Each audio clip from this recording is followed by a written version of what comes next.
महात्मा बुद्ध एक गांव में प्रवचन सुना रहे थे। उन्होंने पास हुए लोगों के समीप अपनी मधुर वाणी से सभी को संबोधित करते हुए बताया कि हर किसी मनुष्य को धरती माँ की तरह सहनशील तथा क्षमाशील होना चाहिए।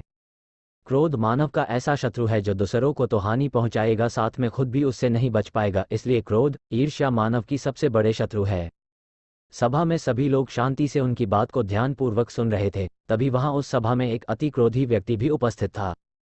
वह पहले तो उनकी बात सुनता रहा, फिर वह अचानक महात्मा जी से क्रोधित होकर बोला। बोलते समय उसका आंखें खून के समान लाल हो रही थी। उसने बोला कि तुम ढोंगी हो, यहाँ बैठकर लोगों को बेवकूफ़ बना रहे हो। ये जो भी तुम कुछ कह रहे हो ना, इसको सचमुच करना बहुत मुश्किल है, समझे? तुम्हारी इन बातों का कोई मतलब नहीं है। ये सब बातें कोई मायने नहीं रखती असल जिंदगी में। कहानी सुनाना बंद करो धूर्त महात्मा, और जहाँ से आए हो वहीं चले जाओ।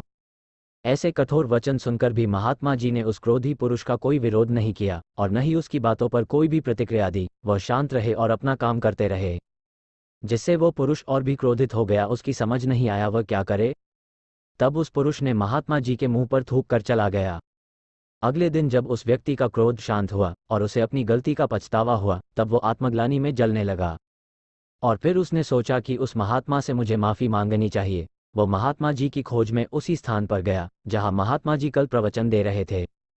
लेकिन महात्मा जी वहां कहाँ मिलने वाले थे? वह तो अपने शिष्यों के साथ अन्य किसी गांव की यात्रा पर निकल पड़े।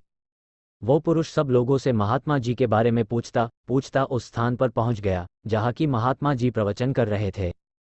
तब उस पुरुष को महात्मा जी के शिष्यों ने उसे उनके पास जाने से रोका, लेकिन महात्मा जी ने अपने शिष्यों को आदेश दिया कि आने दे उस पुरुष को।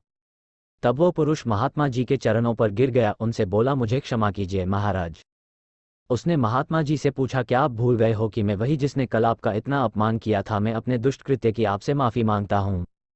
तब महात्मा जी ने बड़े शालीनता से उस पुरुष से बोले कि कौन सी बात? तब उस पुरुष ने बड़ी हैरानी से महात्मा जी की ओर देखा।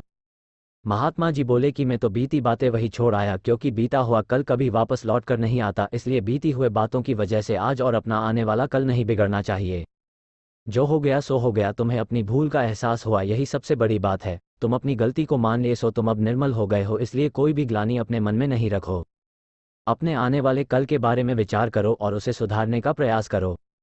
महात्मा जी की बात सुनकर उस पुरुष के मन का भार हल्का हो गया और उसने महात्मा जी के चरणों को पकड़कर कहा, आज से मैं अपने क्रोध का त्याग करता हूँ और धैर्यवान और क्षमाशील होने का प्रण आज से लेता हूँ। निष्कर्ष। तो दोस्तों, हमें इस कहानी से यह प्रेरणा मिलती है कि यदि अपने बीते हुए कल की गलती को लेकर हमें वर्तमान में उसका पछतावा न कर, उस गलती को हमें अपने भविष्य में कभी नहीं करना चाहिए, क्योंकि दोस्तों बीता हुआ कल कभी लौटकर वापस नहीं आता।